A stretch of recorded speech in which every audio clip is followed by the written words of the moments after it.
Hey piano people! Today I'm going to teach you how to get smoother piano playing using a practice technique from Glenn Gould. If you don't know who Glenn Gould is, check him out. He's an incredibly famous concert pianist from the 20th century whose performances of Bach's music in particular are held in high esteem, and he was an astounding musician.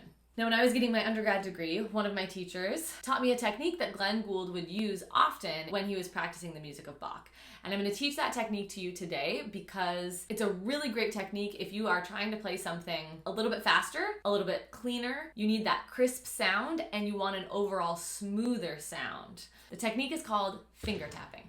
And there's a couple of different ways that you can use it. I love this piano practice technique. It works for me. I've used it throughout the years in various pieces that I've practiced, and it is definitely effective when you use it correctly. Stay tuned in the rest of the video, test it out in your practice, and you'll have to let me know in the comments if it helps you with smoother playing. Now, in the spirit of Glenn Gould, I am going to use a Bach piece to demonstrate this practice technique. So we're going to be looking at the second book of Bach's Prelude and Fugues. This is going to be Prelude number 2 in C minor.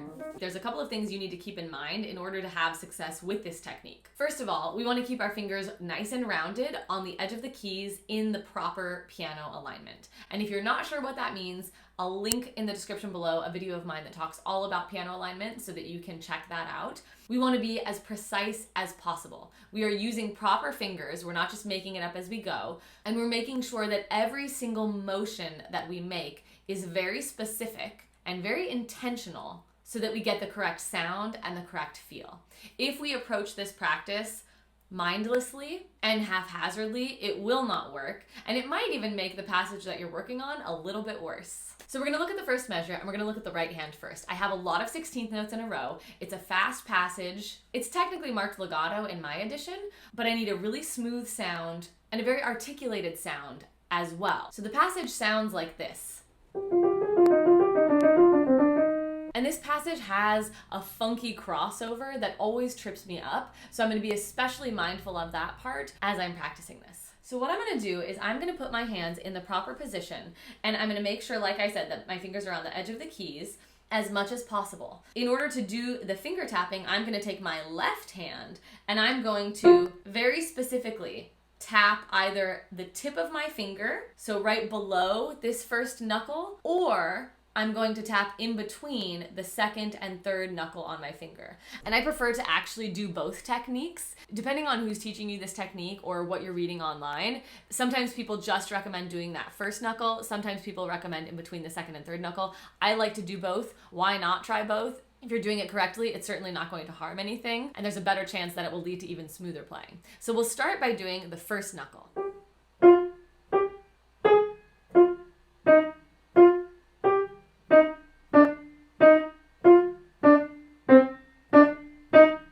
Tricky. It's not an easy thing to do. And what you'll notice when you try it, and what you might have thought about as you watched me doing it, is that I have to really know those notes and I have to really know what fingers I'm using. As I'm doing the finger tapping, every single thing is going to be staccato, and that's the sound that you want. You want an accented staccato sound on every single note. So we're being very articulated with each note. Now, if you try to do this and your left hand is feeling a little bit lost, you might take a much smaller section, maybe just a few notes in a row, and do that until you have the hang of it, and then expand the passage that you practice to a few more notes. That's a really great way to go about it. I do want to keep some semblance of the rhythm. It doesn't need to be up to tempo. In fact, I would recommend practicing this at a very slow tempo, but you do want to have things in time in relation to each other in the passage that you choose. So now let's do it one more time, and I'm going to tap between the second and the third knuckle.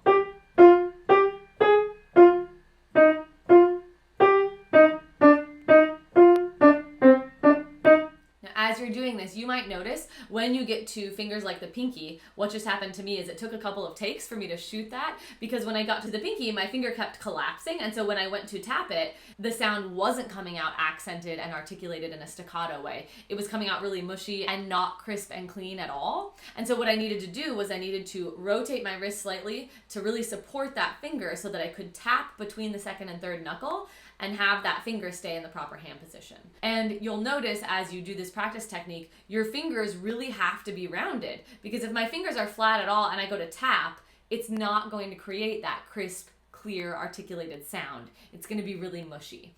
And if the sound is mushy and the notes are uneven and the fingers are flopping all over the place, this practice technique will not help you at all. If you do it the correct way, your playing will be smoother, and you'll have to let me know in the comments how it goes. Now, if you want some other practice techniques that are equally as useful and beneficial to your practice, you can go ahead and check out my video about 3 practice techniques to fix every single problem in your piano playing, and you can do that right here.